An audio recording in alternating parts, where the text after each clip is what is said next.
Hello there. Today is February 11th, and we're reading Trust in God day by day. I, the Lord, will instruct you and teach you in the way you should go.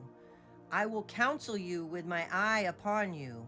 Be not like the horse or the mule, which lack understanding, which must have their mouths held firm with a bit and bridle, or else they will not come to you. Psalms 32, verse 8 and 9.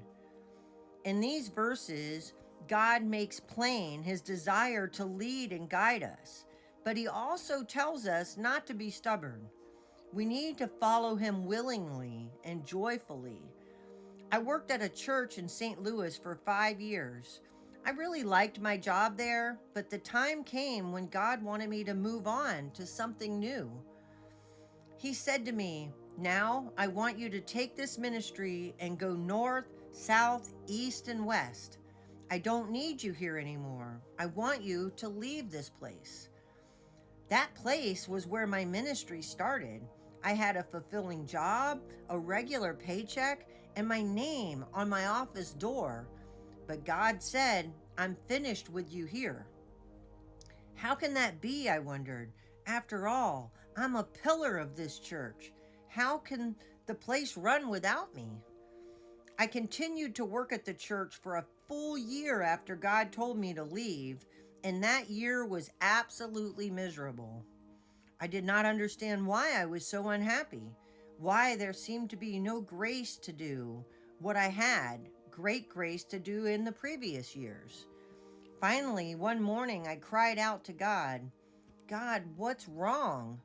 And he finally spoke to my heart. "Joyce, I told you a year ago to leave and you're still here." That was all he said. God will not force us to follow him. He gives us the gift of choice so we can decide whether or not we will obey his leading. He will speak. He will lead. He will guide.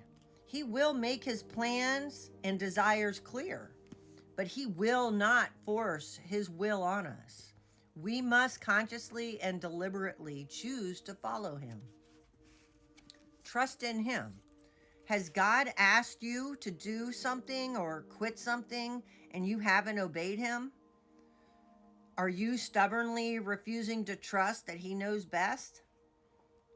I recommend that you choose to follow Christ. And that's not just out of the book. I personally recommend it as well. It seems from my personal experience that the more that I follow him and his will and doing what he asks, the better my life is. So thank everyone for being here, listening to the word read aloud today. If you or someone you love are in need of prayer, please put prayer in the comments section and I'll add your name to my prayer journal. I hope everyone has a wonderful and blessed day. Remember, it's our planet, our responsibility. Bye now.